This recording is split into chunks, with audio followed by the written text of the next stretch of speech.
Next question क्या है, USA should import according to Heckscher Ohlin theory, है ना, कि यूएसए ऐसे कैपिटल अबंडेंट कंट्री है ना, तो कैपिटल अबंडेंट कंट्री होने के नाते वो जब इंपोर्ट करेगा तो किसको करेगा, हेक्सर-वोलिन थ्योरी के अनुसार लेबर इंटेंसिव गुड्स का, है ना, क्योंकि कैपिटल अबंडेंट है तो कैपिटल इंटेंसिव गुड्स का प्रोडक्शन करेगा और इसका एक्सपोर्ट करेगा, लेकिन इंपोर्ट किसको करेगा, लेबर इंटेंसिव गुड्स का, ठीक है। और India should export according to Heckscher Ohlin theory, तो यहाँ पर लेबर ज्यादा है तो लेबर इंटेंसिव गुड्स का एक्सपोर्ट करेगा। If country inter international trade then income of abundant factor, अगर मान के चलते हैं कि एक कंट्री इंटरनेशनल ट्रेड करना शुरू करता है तो जो उस कंट्री का अबंडेंट फैक्टर है, मतलब कि जो प्रचुर मात्रा में जो संसाधन है उसकी इनकम क्या होगा, तो इंक्रीज कर जाएगा, है ना, क्योंकि स्केयर रिसोर्सेज जो है उसके जगह पर अब यहाँ पर अबंडेंट में हम ज़्यादा स्पेशलाइज हो गए हैं, तो वो उसका डिमांड बढ़ेगा तो अगर लेबर है तो वेज बढ़ जाएगा, कैपिटल है तो इंटरेस्ट बढ़ेगा तो उसका आय बढ़ जाएगा, है ना। दूसरा क्वेश्चन है कि if a country international trade then income of scarce factor क्या हो जाएगा, डिक्रीज हो जाएगा, क्योंकि स्पेशलाइजेशन तो अबंडेंट फैक्टर में हो गया तो उसी का डिमांड बढ़ेगा, स्केयर फैक्टर का डिमांड कम हो जाएगा, तो डिमांड कम हो जाएगा तो अगर लेबर है तो वेज कम हो जाएगा और कैपिटल है तो इंटरेस्ट कम हो जाएगा और उसका इनकम भी डिक्रीज कर जाएगा। अब देखिए इसमें इंटरनेशनल ट्रेड में एक बहुत कॉमन वर्ड यूज होता है ऑटार्की, है ना, ऑटार्की सिग्निफाइज, मतलब ऑटार्की किसके लिए यूज किया जाता है, सेल्फ सफिशिएंट कंट्री के लिए, मैक्सिमाइज एक्सपोर्ट के लिए, मैक्सिमाइज इंपोर्ट के लिए, या आइसोलेशन। तो ऑटार्की बेसिकली आइसोलेशन कंट्री के लिए किया जाता है, आइसोलेट जो हो जाता है ना, मतलब कि उसको बाहरी दुनिया से कोई मतलब नहीं है, वो सिर्फ अपने आप में है ना, वहां पर एक्सपोर्ट इंपोर्ट या इंटरनेशनल ट्रेड नहीं किया जाता है, तो उसको हम लोग कहते हैं ऑटार्की, उसी कंट्री को, या फिर सीधा सिंपल लैंग्वेज में इसको हम लोग क्लोज इकोनॉमी कहते हैं, ठीक है। नेक्स्ट जो है factor price equalisation take place, है ना, फैक्टर प्राइस इक्वलाइजेशन थ्योरी जो है, जो सैमुअल्सन का थ्योरी जो था, है ना, वो बोलता है कि फैक्टर प्राइस इक्वलाइजेशन कब होगा, marginal productive of factor of production in different country is same, factor intensity in different country is same, इस कंडीशन में यहाँ पर होगा। तो देखिए ये दोनों केस में फैक्टर प्राइस इक्वलाइज हो सकता है सैमुअल्सन के अनुसार, है ना, कि marginal productivity of factor of production in different countries same, दोनों कंट्री में जो है वो मार्जिनल प्रोडक्टिविटी सेम होना चाहिए, और factor intensity in different countries is same, कि जो फैक्टर इंटेंसिटी है ना, कि दोनों कंट्री अगर लेबर इंटेंसिव गुड्स का उत्पादन करने लगेगा तो तब भी हमारा फैक्टर प्राइस इक्वलाइजेशन हो जाएगा, जो इसका एक डिटेल थ्योरी है। तो ये दोनों ही केस में हमारा फैक्टर प्राइस इक्वलाइजेशन होता है कि यदि दोनों कंट्री का मार्जिनल प्रोडक्टिविटी ऑफ फैक्टर का बराबर हो जाए, या फिर दोनों कंट्री जो है एक ही फैक्टर्स ऑफ प्रोडक्शन को ज्यादा से ज्यादा यूज करे, या लेबर इंटेंसिव या तो कैपिटल इंटेंसिव। नेक्स्ट है likelihood of complete specialisation increases if, है ना, कि अगर कंप्लीट स्पेशलाइजेशन कब पॉसिबल है, अगर इंक्रीज करता है तो क्या होता है, तो factor endowment in two countries differ substantially if technology use is two line of production is similar. देखिए तो कंप्लीट स्पेशलाइजेशन जो होगा ये दोनों ही केस में होगा, ठीक है, कि अगर मान के चलते हैं कि factor endowment in two country differ, दोनों कंट्री में फैक्टर इंडोमेंट अलग अलग है, मान के चलते ए और बी कंट्री है, तो ए कंट्री जो अबंडेंट है, इंडोमेंट जो है, देखिए अबंडेंट और इंडोमेंट दोनों का मतलब सेम होता है, प्रचुरता क्वांटिटी के रूप में, तो इसमें लेबर ज्यादा है तो लेबर इंटेंसिव का करेगा कंप्लीट स्पेशलाइजेशन, और इसमें कैपिटल है तो कैपिटल का करेगा कंप्लीट स्पेशलाइजेशन। दूसरा है कि if technology used in two line of production is similar, देखिए तब ये दोनों अलग अलग यूज करेगा, लेकिन जो टेक्नोलॉजी है, प्रोडक्शन फंक्शन जो है या प्रोडक्शन टेक्नोलॉजी जो है वो दोनों में सिमिलर होना चाहिए, तभी ये कंप्लीट स्पेशलाइजेशन पॉसिबल है। अगर टेक्नोलॉजी दोनों का अलग अलग रहेगा तो स्पेशलाइजेशन हमारा कंप्लीट स्पेशलाइजेशन नहीं पॉसिबल होगा, है ना, कि हो सकता है कि स्केयर रिसोर्सेज का ही पूरा यूज करके वो इंटरनेशनल ट्रेड कर सके। नेक्स्ट क्वेश्चन है कि contradiction to Heckscher Ohlin theory is, है ना, हेक्सर-वोलिन का विरोधाभास थ्योरी कौन सा है, स्मिथ पैराडॉक्स, नहीं, ये मेनली स्मिथ पैराडॉक्स हमारा वाटर डायमंड वाटर पैराडॉक्स होता है। दूसरा लियोनती पैराडॉक्स, मार्शल पैराडॉक्स और वेवलेंट पैराडॉक्स, तो यहाँ पर बेसिकली जो होगा वो क्या होगा, लियोनती पैराडॉक्स, क्योंकि प्रैक्टिकली जो हेक्सर-वोलिन एचओ थ्योरी को जो एम्पिरिकली प्रूव किया था वो कौन किया था? लियोनथी पैराडॉक्स, जो इसको क्रिटिसाइज किया था कि इन्होंने बोला था अपना थ्योरी में या फिर रिसर्च में पाया था कि ऐसा नहीं है कि जो कंट्री कैपिटल इंटेंसिव है तो कैपिटल का ही उत्पादन करेगा और जो कंट्री लेबर इंटेंसिव है वो लेबर में ही करेगा, क्योंकि ये जो स्टडी था यूएसए बेस्ड था, है ना। तो यूएसए जो था उस समय कैपिटल अबंडेंट होने के बावजूद भी वो लेबर इंटेंसिव गुड्स का उत्पादन और एक्सपोर्ट कर रहा था। और यहाँ पर वेवलेंथ पैराडॉक्स जो होता है वो लग्जरियस गुड्स के टर्म में होता है, जहाँ पर प्राइस लॉ या डिमांड लॉ काम नहीं करता है। और मार्शल पैराडॉक्स जो है ये आपका इंटरनेशनल ट्रेड में इलास्टिसिटी पे होता है कि हमारा डिवैल्यूएशन जो है वो कब सक्सेस होगा। देखिए नेक्स्ट जो है लियोनथी पैराडॉक्स अकर बिकॉज ऑफ, है ना, जो लियोनथी पैराडॉक्स था जो था, है ना, ये विरोधाभास, ये बेसिकली किसका था? मतलब कि हेक्सोरोलिन थ्योरी का अपोजिट रिजल्ट देता है।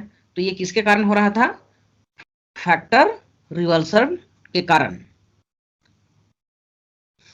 है ना, क्योंकि ये फैक्टर रिवर्सल टेस्ट जो होगा रिजिविस्किन, है ना, रिजिविस्किन theory of factor reversal test, उसके कारण, ठीक है, ये लियोनथी पैराडॉक्स अक्कर होता है कि अगर हम दोनों गुड्स का उत्पादन कर रहे हैं, लेबर इंटेंसिव और कैपिटल इंटेंसिव गुड्स का उत्पादन कर रहे हैं, और यहाँ पर अगर किसी एक गुड्स का किसी एक फैक्टर का अगर हम सप्लाई बढ़ा देते हैं, मतलब कि स्पेशलाइज कर देते हैं, तो दूसरे गुड्स का उत्पादन जो है वो कम हो जाता है ना। कि जैसे कि मान के चलते हैं कैपिटल और लेबर दोनों इंटेंसिव का गुड्स का आप उत्पादन कर रहे हैं ना। यहाँ पर यही डिफरेंस है कि दोनों, कोई भी कंट्री होता है सिर्फ एक गुड्स का उत्पादन नहीं करता है बल्कि दोनों गुड्स का उत्पादन करता है।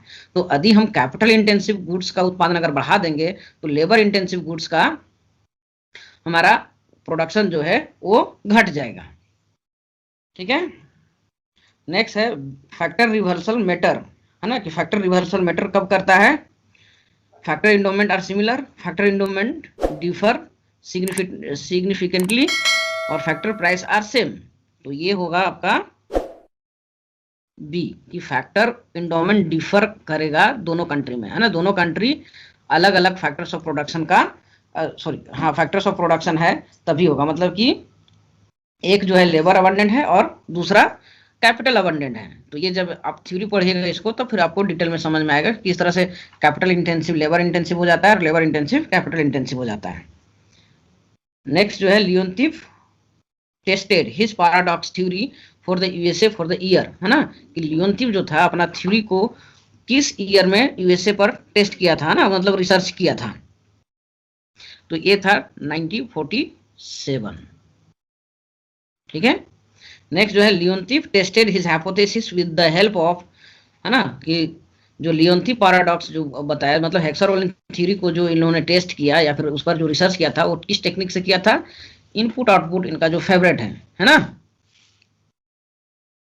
नेक्स्ट जो है अकॉर्डिंग टू लियोनथीव यूएसए एक्सपोर्ट, है ना, उसमें जो लियोनथीव के अनुसार, है ना, उसमें यूएसए जो था कैपिटल अबंडेंट तो था लेकिन उस समय एक्सपोर्ट जो कर रहा था वो क्या कर रहा था? लेबर इंटेंसिव गुड्स का कर रहा था। इसी चलते यहाँ पर कंट्रोवर्शियल हो जाता है एचओ थ्योरी और लियोनथीव का रिसर्च रिजल्ट से।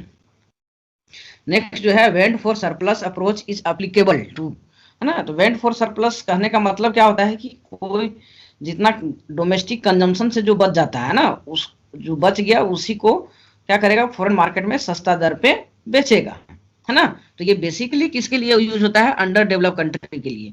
ये क्वेश्चन आता है बार बार, ये क्वेश्चन नेट के एग्जाम में आता है। और ये वेंट फॉर सरप्लस थ्योरी कौन दिया था? एडम स्मिथ दिया था, है ना। और किसके लिए? For opening of trade in developing country, की डेवलपिंग कंट्री जो है अपना ट्रेड कैसे बढ़ाएगा या फिर इंटरनेशनल ट्रेड में कैसे एंट्री करेगा।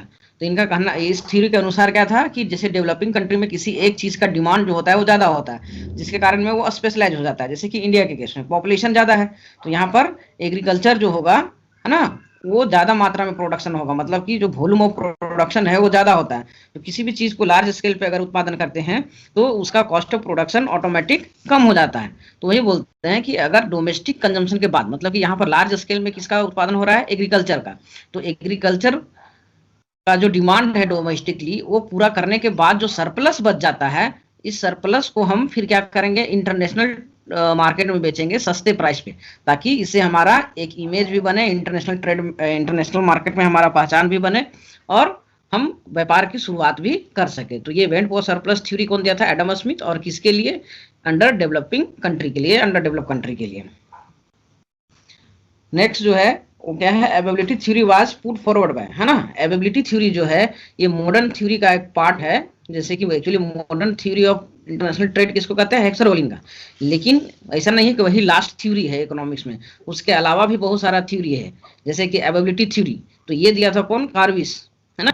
कि जो ट्रेड एराइज होता है वो अबंडेंट और इसके कारण नहीं होता है, बल्कि स्कार्सिटी के कारण एराइज होता है। कि जिस कंट्री के पास जो भी संसाधन ज्यादा उपलब्ध होता है वो उसी संसाधन को यूज करके वो क्या करता है? प्रोडक्शन करता है। लेकिन उसका डिमांड कौन करेगा? जिसके पास वो स्केयर होगा, है ना। मान के चलते हैं अगर हमारे पास लेबर ज्यादा है और किसी दूसरे कंट्री में लेबर भी ज्यादा है, तो वहां पर ट्रेड नहीं होगा, बल्कि ट्रेड उसी कंट्री के साथ होगा जिसके पास लेबर की कमी होगा। तो ये एबिलिटी थ्योरी जो है वो एक आगे हेक्सर ओलिन थ्योरी को आगे इसको बढ़ाता है और मतलब एक नई तरह का थ्योरी एराइज होता है। ठीक है। तो ability theory of international trade कौन दिया था? आईवी कार्विस। ठीक है। नेक्स्ट जो है net barter term of trade is, है ना। Net barter term of trade को किस फॉर्मूला से मापते हैं? तो ये हमारा सी होगा, है ना। यहाँ पर पीएक्स क्या है? प्राइस ऑफ एक्सपोर्ट, और पीएम मतलब प्राइस ऑफ इंपोर्ट। यहाँ एक्चुअली एक्सपोर्ट इंडेक्स है, एक्सपोर्ट प्राइस इंडेक्स है, और नीचे इंपोर्ट प्राइस इंडेक्स है, और उसको परसेंटेज में निकालने के लिए 100 से मल्टीप्लाई कर देते हैं। तो ये net barter term of trade जो है वो पीएक्स बाई पीएम इंटू 100 होगा। तो इस प्रीवियस वीडियो में हम लोग 52 क्वेश्चन कर चुके थे, है ना। इसमें हम लोग 53 क्वेश्चन से शुरू करते हैं, है ना। तो यहाँ पर क्या बोलता है? Income term of trade is, है ना। इनकम टर्म ऑफ ट्रेड को किस चीज से मापते हैं? किस फॉर्मूला से मापते हैं? तो यहाँ पर जो हम लोग मापते हैं वो ए से px by PM into Q x. तो पीएक्स जो हो गया import price, export price x, और एम वाला हो गया इंपोर्ट प्राइस, और क्यू एक्स जो हो गया क्वांटिटी ऑफ एक्सपोर्ट। ठीक है। नेक्स्ट क्वेश्चन है Ricardo law of comparative advantage is based on the, है ना। रिकार्डो का जो कंपैरेटिव तुलना कंपैरेटिव कॉस्ट एडवांटेज थ्योरी जो है वो किस चीज पे बेस्ड है? Labour theory, endowment of factors of production, opportunity cost theory. तो ये बेसिकली लेबर थ्योरी पे आधारित है।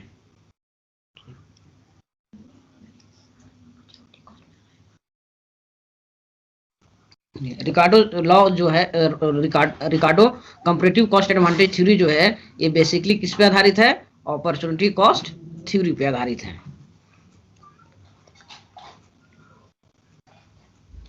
Next, in Heckscher Olin model factor abundance is defined in term of, है ना। हेक्सर ओलिन थ्योरी में जो फैक्टर अबंडेंस जो मापता है या फिर जो कहता है किसके टर्म में कहता है? तो देखिए ये दोनों के टर्म में कहता है, फिजिकल क्वांटिटी के टर्म में भी बोलता है और फैक्टर प्राइस के टर्म में भी कहता है। कहने का मतलब हुआ कि या तो मात्रा के रूप में वो संसाधन आपके पास ज्यादा मौजूद होना चाहिए, या फिर वो संसाधन आपको सस्ता मिलना चाहिए। ठीक है। नेक्स्ट जो है assumption of Heckscher Ohlin theory are, है ना। हेक्सर ओलिन थ्योरी का एजम्पशन क्या क्या था? ठीक है। तो इन्होंने भी परफेक्ट कंपटीशन माना था, perfect factor mobility with in the country ये भी मानते हैं, है ना, और immobility of factor outside the country. ठीक है। तो जैसा क्लासिकल मानता था वैसा ये भी मानते हैं ना। उन्होंने भी perfect competition, factor mobility with in the country, outside the country नहीं मानते हैं। तो ये तीनों एजम्पशन होता है, इसलिए ऑल ऑफ द एबव।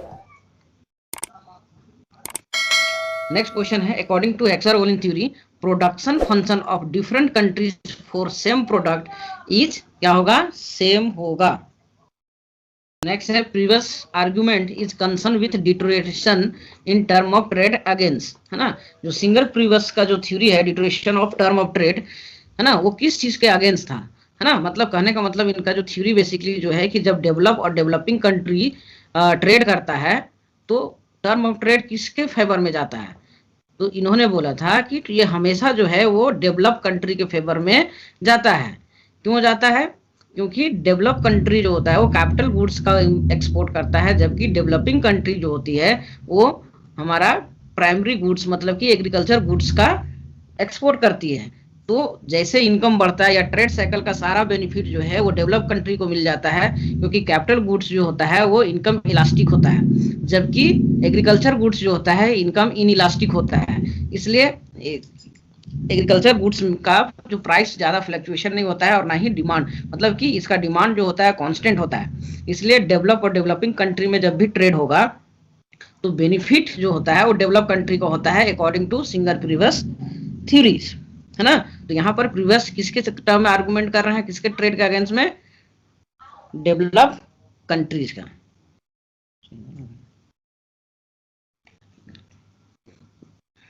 तो यहाँ जो सिंगर जो है वो किसके अगेंस्ट में टर्म ऑफ ट्रेड डिटोरिएशन जो होता है ना, मतलब कि व्यापार की शर्त जो अनफेवर होता है किसके टर्म में होता है, डेवलपिंग कंट्री के केस में होता है ना। नेक्स्ट है according to Singer theory increase in export will not help balance of payment.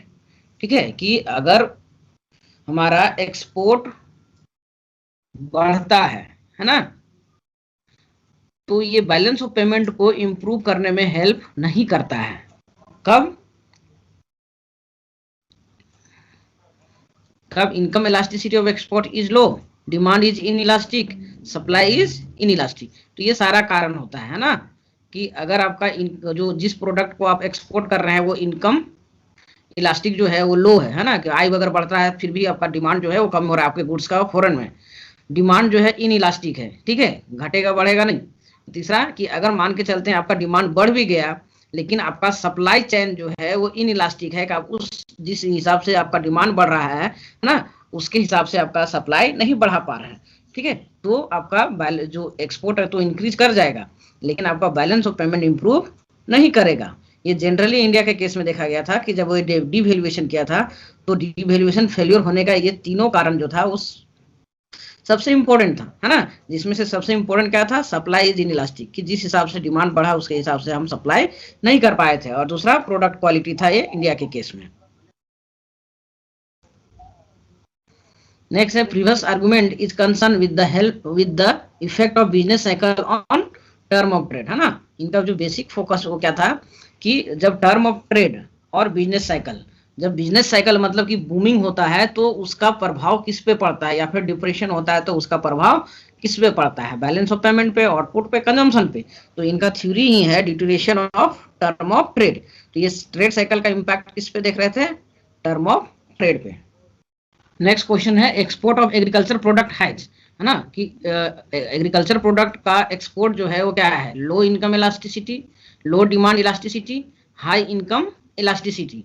तो देखिए हाई इनकम इलास्टिसिटी तो होगा ही नहीं, तो ये क्या होगा, ये इनकम इलास्टिसिटी लो होता है और लो डिमांड इलास्टिसिटी ये दोनों होता है ना, तो ये डी होगा। नेक्स्ट है एडम स्मिथ एडवोकेटेड, है ना, एडम स्मिथ जो है किस तरह का ट्रेड को सपोर्ट करते थे।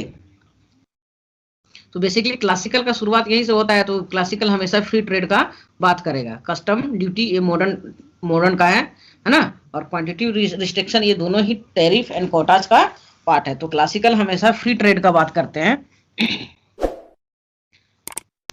नेक्स्ट क्वेश्चन है कि एफ लिस्ट, है ना, मतलब फेडरिक लिस्ट एडवोकेटेड, है ना, फेडरिक लिस्ट जो थे वो किस तरह का ट्रेड को फॉलो करते थे। तो ये बेसिकली प्रोटेक्शन टू इन्फाइन इंडस्ट्री को करता है ना, कि फ्री ट्रेड तो होना चाहिए लेकिन फ्री ट्रेड नहीं, थोड़ा रिस्ट्रिक्शन होना चाहिए, कि जिस कंट्री का इन्फाइन इंडस्ट्री है मतलब कि जो अभी अभी शुरू हुआ है शिशु उद्योग, उसको प्रोटेक्शन मिलना चाहिए, नहीं तो ये आपका अगेंस्ट हो जाएगा। जो ट्रेड होगा वो आपके डोमेस्टिक इंडस्ट्री को कभी डेवलप नहीं करने देगा। तो इसी के चलते इसमें क्या होता है कि इन्होंने बोला था कि आपके जो ट्रेड कीजिए, ट्रेड मना नहीं है, लेकिन जो आपके यहाँ इन्फाइन इंडस्ट्री है जो अभी अभी शुरुआत हुआ है, जो कंपटीशन नहीं कर सकता है इंटरनेशनल मार्केट में, या इंटरनेशनल कंपनी का कंपटीशन नहीं कर सकता है, उसको आप कुछ दिन के लिए प्रोटेक्शन दीजिए। नेक्स्ट जो है क्वांटिटेटिव रिस्ट्रिक्शन विल, है ना, कि जो मात्रा हम जो रिस्ट्रिक्ट करते हैं वो क्या करता है, decrease demand for import product, increase demand for imported product, increase supply of imported product, decrease supply of imported product. तो जब भी हम लोग क्वांटिटी रिस्ट्रिक्शन करते हैं तो हमारा इंपोर्ट को डिक्रीज करता है ना, इंपोर्ट को कम कर देता है क्वांटिटी के टर्म में। ठीक है, दूसरा चीज यहाँ पर देखिए, मल्टीपल चॉइस देता तो क्वांटिटी रिस्ट्रिक्शन विल क्या करेगा, जो सप्लाई हम लोग कर रहे हैं, जो देखिए अगर हम इंपोर्टेड कंट्री के हिसाब से अगर इसको हम लोग देखेंगे कि जो इंपोर्ट कर रहा है कंट्री, अगर वो कोटा लगा देता है, क्वांटिटी रिस्ट्रिक्शन लगा देगा, तो उसका इंपोर्ट कम हो जाएगा। लेकिन वही इंपैक्ट दूसरा कंट्री में जो एक्सपोर्ट कंट्री है ना, उसके सेंस में क्या हो जाएगा कि वो decrease supply of imported product, कि इंपोर्टेड प्रोडक्ट का उसका सप्लाई कम हो जाएगा, है ना। तो कभी कभी इस तरह का कंफ्यूजन वाला क्वेश्चन पूछ देता है। नेक्स्ट है मर्केंटलिस्ट ऑब्जेक्टेड, है ना। मर्केंटलिस्ट जो था वो किस चीज को ऑब्जेक्ट करता था, वो करता था किसको, फ्री ट्रेड को। ठीक है, वो फ्री ट्रेड के अगेंस्ट था, वो किसके फेवर में था, एक्सपोर्ट को इंक्रीज करो और इंपोर्ट को डिक्रीज करो। नेक्स्ट जो है imposition of tariff leads to, कि अगर हम टैरिफ लगाते हैं तो टैरिफ से क्या इंपैक्ट होता है कि decrease in price of export, decrease in price of import, increase in price of export या increase in price of import. तो यहाँ पर देखिए, जब हम लोग टैरिफ लगाते हैं तो टैरिफ लगाने से क्या हो जाता है, प्राइस बढ़ जाता है। तो यहाँ पर हमारा क्या हो जाता है, जो इम्पोर्टेड गुड्स है ना, जो इम्पोर्ट कर रहे हैं उसका प्राइस इंक्रीज कर जाएगा। कि अगर मान के चलते हैं किसी गुड्स का 100 रुपया प्राइस था और उस पर अगर हम 10% टैरिफ लगा देते हैं तो इसका जो प्राइस हो जाएगा वो बढ़ के क्या हो जाएगा, 110 हो जाएगा, है ना। तो यहाँ पर क्या हो जाएगा, इंपोर्टेड गुड्स का जो प्राइस है वो राइज कर जाएगा। यही टैरिफ अगर एक्सपोर्ट प्राइस पे अगर लगेगा, है ना, एक्सपोर्ट कर रहा है उस पर लगेगा तो उसका भी प्राइस बढ़ जाएगा। जनरली देखिए, एक्सपोर्ट और इंपोर्ट जो होता है, अब जो टैरिफ होता है ये दोनों में लगाया जाता है, एक्सपोर्ट और इंपोर्ट पे। तो इंपोर्ट पे लगाया जाता है ताकि हमारा बैलेंस ऑफ पेमेंट करेक्ट हो या फिर हमारा डोमेस्टिक इंडस्ट्री को प्रोटेक्ट दे। लेकिन हम लोग एक्सपोर्ट पे किस कंडीशन पे लगाते हैं, वैसे गुड्स पे लगाते हैं जहां पर हमारा ट्रेड जो है, सॉरी, उसका जो डोमेस्टिक डिमांड है वो ज्यादा है ना, और उस कॉमोडिटी का अगर एक्सपोर्ट करता है तो उस केस में गवर्नमेंट जो है खुद के कॉमोडिटी पे वो टैरिफ लगाती है। जैसे कि हम लोग का ओनियन, अगर ओनियन का डिमांड ज़्यादा है और कोई कंपनी या कोई व्यापारी अगर उसको एक्सपोर्ट करना चाहेगा तो उस पर क्या करेगा, सरकार टैरिफ लगा देगा, जो इस बार लगाया था 2020 में, है ना। नेक्स्ट है imposition of tariff will leads to. Next क्या बोलता है कि जब टैरिफ हम लोग लगाते हैं तो क्या होता है कि improvement in term of trade, deterioration in term of trade या no effect on term of trade. तो देखिए, ये डिपेंड करता है आपका पर्पस पे कि अगर हम टैरिफ लगा रहे हैं ताकि हमारा इंपोर्ट कम हो जाए तो वो उस केस में हमारा टर्म ऑफ ट्रेड इंप्रूव करेगा, ठीक है। और दूसरा, अगर हम किसी के साथ रिटेलेशन कर रहे हैं तो वो deterioration of term of trade होगा, है ना। लेकिन नेक्स्ट जो है कि अगर हम टैरिफ लगा रहे हैं इंपोर्टेड गुड्स पे और उसका डिमांड जो है कंट्री में वो इन इलास्टिक है, तो इस टैरिफ का कोई भी प्रभाव नहीं पड़ेगा टर्म ऑफ ट्रेड पे। तो इस केस में क्या हो जाएगा कि हम टैरिफ क्यों लगाते हैं जनरली, ताकि हमारा टर्म ऑफ ट्रेड जो है वो इम्प्रूव करे, है ना, कि व्यापार की शर्त जो है वो हमारा इम्प्रूव करे, कि हम ज़्यादा से ज़्यादा मतलब कि इंपोर्ट को रिस्ट्रिक्ट करें और इंपोर्ट को बढ़ाएं। नेक्स्ट है selling a product in a foreign market